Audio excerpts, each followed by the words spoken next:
Baik, Assalamualaikum warahmatullahi wabarakatuh. Selamat siang dan salam sejahtera buat Ananda semua. Berjumpa kembali di mata kuliah Hukum Acara Mahkamah Konstitusi. Ini pertemuan kita yang keenam ya.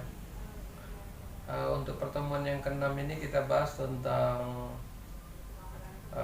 pembuktian atau beban pembuktian dan beberapa alat bukti. Nah, kalau kita berbicara pembuktian, pembuktian merupakan hal penting ya di dalam beracara, tidak hanya di Mahkamah Konstitusi tetapi di seluruh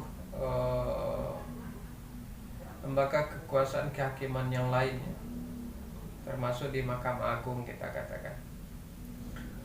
Nah, karena memang di pembuktian ini nanti akan terlihat siapa yang benar dan siapa yang salah gitu ya.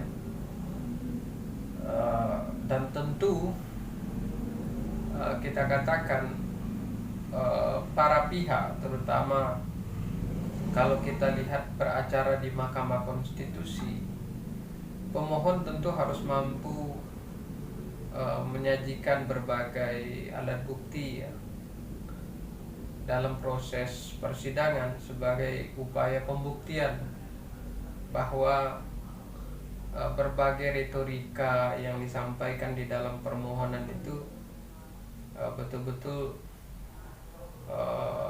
telah melanggar apakah hak konstitusionalnya kita katakan atau kewenangan lembaga negara yang terambil. Nah,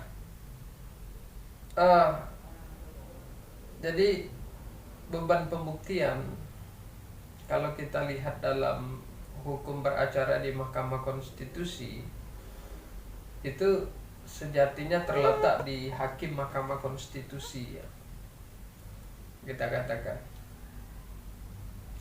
Karena apalagi alat bukti lain yang menjadi penting itu adalah keyakinan hakim, kita katakan. Dari berbagai argumentasi hukum, alat bukti yang telah disajikan oleh pemohon dan termohon, kita katakan tentu hakim telah mampu menyimpulkan, kita katakan. Jadi ada keyakinan hakim.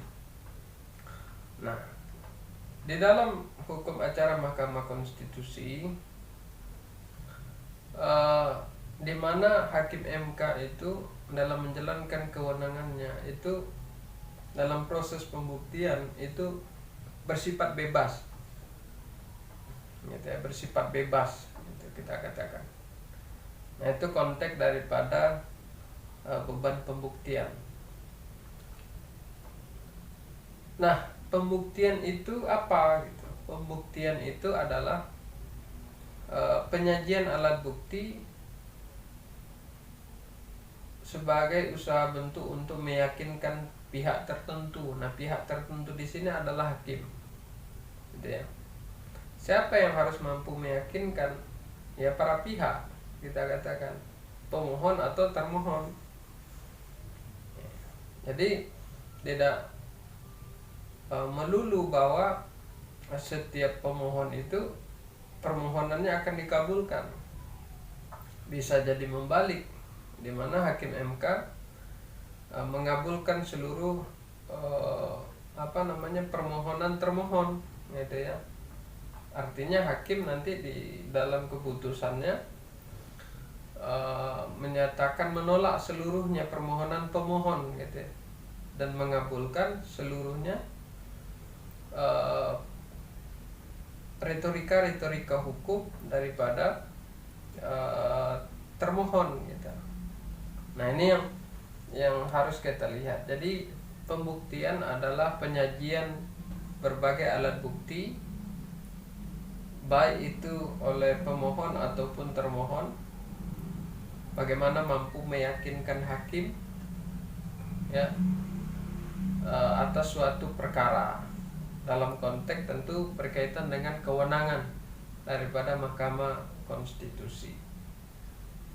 Jadi poin penting yang harus kita pahami adalah di dalam pembuktian, di mana beban pembuktian itu secara kewenangan Mahkamah Konstitusi berada di Hakim Mahkamah Konstitusi, gitu ya. Walaupun memang keyakinan hakim sebagai salah satu poin penting dalam proses pembuktian itu, kita katakan tentu harus didahului dengan penyajian alat bukti yang harus bisa disajikan oleh pemohon dan termohon, gitu ya. Gitu. Nah, ketika kita berbicara alat bukti, ada beberapa alat bukti. Yang pertama adalah alat bukti surat atau tulisan. Apa itu alat bukti surat atau tulisan? Adalah rangkaian kata atau tanda baca yang menggambarkan suatu pemikiran tertentu, gitu ya. Nah, ini yang dikatakan sebagai suatu surat atau alat bukti, ya. Suatu rangkaian kata atau kalimat atau tanda baca yang menunjukkan pada suatu pemikiran atau perbuatan hukum tertentu. Ini surat atau tulisan, gitu ya, yang mampu harus disajikan terutama oleh pemohon, kita katakan sesuai dengan beberapa kewenangan Mahkamah Konstitusi dalam konteks beberapa perkara dalam kewenangan Mahkamah Konstitusi tadi. Nah, itu yang kedua. Alat bukti itu adalah keterangan saksi. Siapa itu saksi? Kita katakan orang yang melihat, mendengar, yang berada di sekitar di mana perkara itu terjadi. Nah, ini yang kita katakan saksi. Orang yang melihat, orang yang mendengar, ya, orang yang menyaksikan, itu keterangan saksi.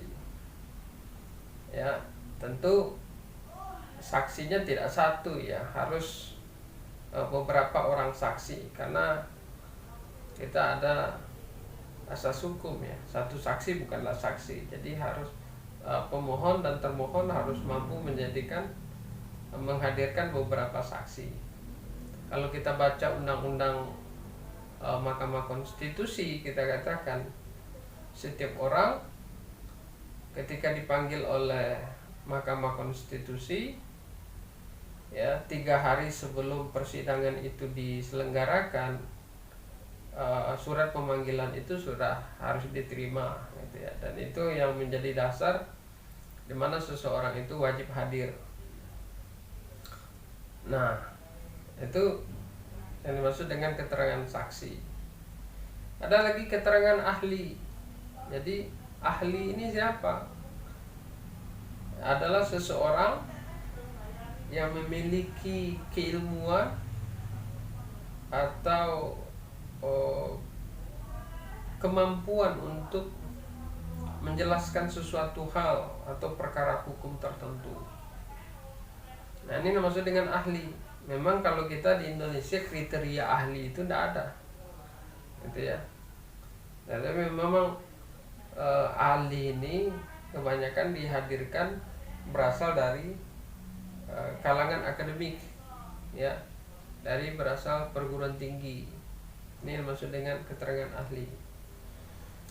Nah, jadi ahli berhak menjawab, menyampaikan pemikiran-pemikiran, teori-teori, gitu ya, yang ada sesuai dengan persoalan atau perkara yang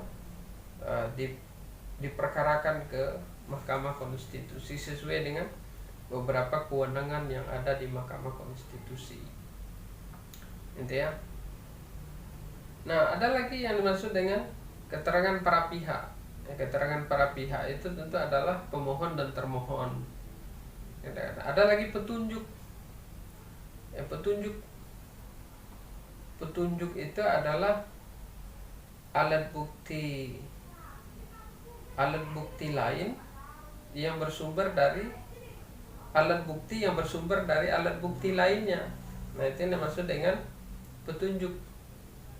Nah, ini jadi alat bukti yang berasal dari alat bukti lainnya, itu petunjuk. Jadi ini harus mampu dihadirkan oleh pemohon dan termohon dalam proses pemeriksaan persidangan, ya, dalam pemeriksaan persidangan dalam prosedural beracara di Mahkamah Konstitusi, gitu ya, kita katakan. Jadi itu poin-poin penting di dalam pembuktian atau beban pembuktian, ya, beban pembuktian, di mana beban pembuktian yang saya katakan tadi berada di hakim Mahkamah Konstitusi yang bersifat bebas, ya, kita katakan. Nah, itu nanti yang terciptanya adanya keyakinan hakim. Makanya kalau kita lihat beberapa putusan Mahkamah Konstitusi itu, tidak seluruh hakim MK itu dalam arti sepakat, ya, ada juga hakim yang dissenting opinion, ya, memiliki pemikiran atau pendapat yang berbeda. Nah, itu keyakinan hakim, itu ya. Jadi silakan nanti Ananda baca lebih jauh, ya, apa yang dimaksud dengan pembuktian, karena memang secara pengertian banyak disampaikan oleh para ahli. Tetapi pembuktian itu secara pengertian umumnya adalah penyajian berbagai alat bukti untuk meyakinkan pihak lain. Pihak lain yang kita maksud di sini tentu adalah hakim, ya. Siapa yang harus mampu menyajikan itu adalah pemohon dan termohon dalam konteks berperkara di Mahkamah Konstitusi. Itu. Nah, beberapa alat bukti tadi sudah saya sampaikan, silahkan nanti dipahami lebih jauh. Mungkin itu saja untuk pertemuan kita hari ini. Kita sambung pada pertemuan yang akan datang. Assalamualaikum warahmatullahi wabarakatuh.